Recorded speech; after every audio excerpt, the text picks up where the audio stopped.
اور سرکار نے جب اعلان کیا تو قریش آئے، مکے کے کافر آئے ابو طالب کے پاس، کہنے لگے تم ایسا کرو، ہمارے پاس ایک بچہ ہے، اس کا نام ہے عامر، تم وہ لے لو، بہت خوبصورت ہے، ابو طالب تم اسے پال لو، اس کے بدلے میں محمد ہمیں دے دو۔ سمجھے نا، محمد جیسا خوبصورت، محمد جیسا حسین، محمد جیسا صادق، محمد جیسا امین روئے زمین پر نہیں تھا، لیکن عرب کے کافر ایک ٹکر پہ ڈھونڈ لائے، کہ یہ عامر بہت خوبصورت ہے اور یہ تمام قبائل میں مشہور ہے اور سب اس کو اپنی آنکھ سمجھتے ہیں، ابو طالب تم اس کو لے لو، اس کے بدلے میں محمد ہمیں دے دو۔ ابو طالب نے کہا واہ، ہم تمہارا کافر بچہ لے کر پالے اور تم ہمارے جگر کے ٹکڑے کو لے جا کے قتل کر دو، یہ نہیں ہو سکتا، ہمیں عامر نہیں چاہیے، واپس جاؤ۔ ڈھونڈ لائے نا، ایک توجہ رکھیے گا، ایک ڈھونڈ لائے۔ غدیر میں رسول نے کہا یہ علی تمہارا ولی ہے، یہی تمہارا حاکم ہے، اور اسی کی ہدایت میں چلنا، کوئی نہیں ہے ولی، یہی حجت، یہی امام، یہی امامت کو چلائے گا۔ ڈھونڈ لائے، اب میں اشاروں میں بات کروں، میں اسی کو بلاغت کہتے ہیں۔ ڈھونڈ لائے، علی بیٹھ گئے گھر،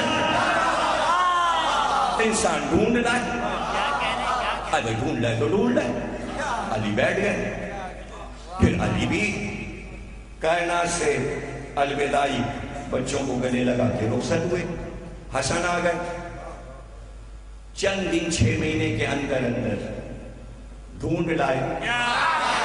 حسن نے پوچھا کہاں جا رہے ہو؟ کہا شام جا رہے ہیں۔ حسن نے کہا جاؤ۔ ڈھونڈ لیا؟ نہیں سمجھ رہا، حسن کو چھوڑ گئے، انسانوں نے اپنا ڈھونڈ لیا۔ اب لیجئے سن 60 ہجری رجب، یزید تخت پہ بیٹھا، حسین اٹھے کہ تمہیں یاد ہے حسن کے بعد میں امام ہوں؟ انہوں نے کہا ہم نے ڈھونڈ لیا، ہم یزید کے پیچھے چلیں گے، تو حسین کے دور میں بھی ڈھونڈ لیا۔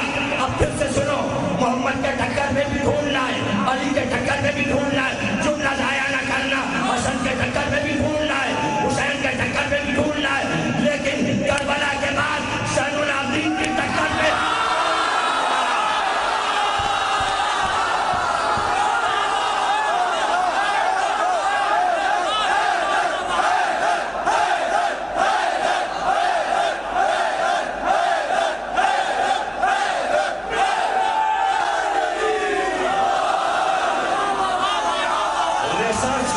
سے کہہ رہا ہوں، تاریخ کی ذمہ داری سے کہہ رہا ہوں، اور پھر سے سن لو، جو ڈھونڈے گئے وہ امام محمد باقر کے دور میں ڈھونڈے گئے۔ امام محمد باقر کے دور میں پہلا امام ابو حنیفہ آئے، پھر امام مالک آئے، پھر شافعی آئے، پھر حنبل آئے، پھر تو بنتے ہی چلے گئے، 200 امام بنے، مگر زین العابدین کے دور میں دوسرا امام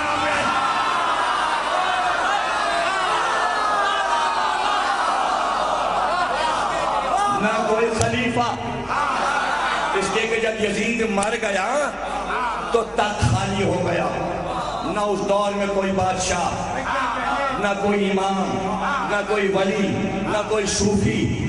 اب قول سناتا ہوں امام جعفر صادق چھٹے امام کا،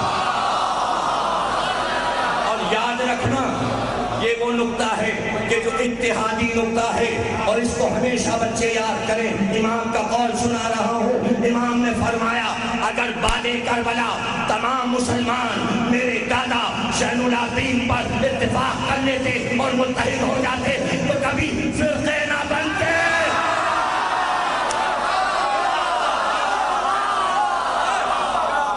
فرقے نہ بنتے، اس لیے کہ ایک ہی تو تھا، اور مجبوری قدرت نے تماشا دکھایا، یعنی پہلے ڈھونڈ بھی لیتے تھے تو مل بھی جاتا تھا، ایسے لاچار ہوئے کہ کربلا کے بعد گاؤں گاؤں ڈھونڈا، گلی گلی ڈھونڈا، قبیلوں میں ڈھونڈا، زین العابدین جیسا نہ ملا۔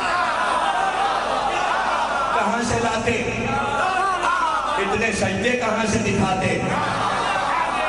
تو زین العابدین تھا، وہ تو عابدوں کی زینت تھا، وہ تو سید الساجدین تھا.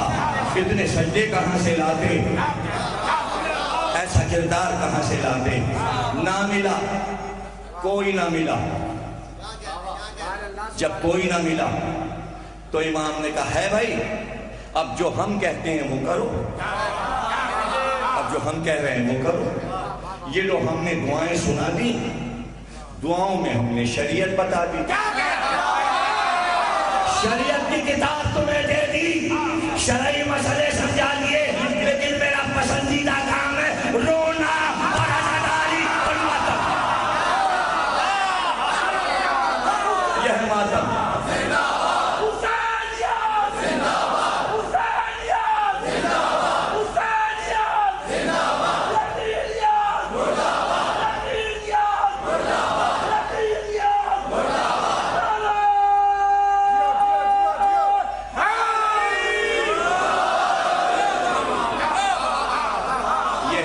پسندیدہ کام. کیوں؟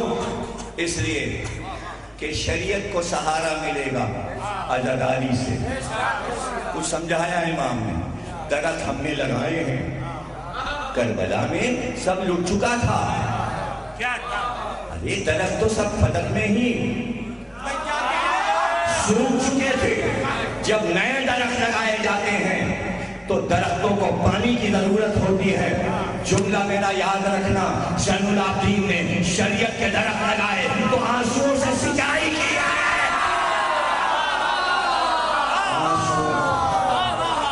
حسین کا سجاد، حسین کا سجاد، آیا جو اس کی جبیں سے ہے نور اہل بیت، اسی کو زیب ہے ہونا غرور اہل بیت. صحیفہ لے کے یہ آیا زبور اہل بیت، چلائے گا یہ دعا سے امور اہل بیت. دعا کو تیغ سے بہتر بنا کے دم لے گا، یہ تو بیڑی کو زیور بنا کے دم لے گا.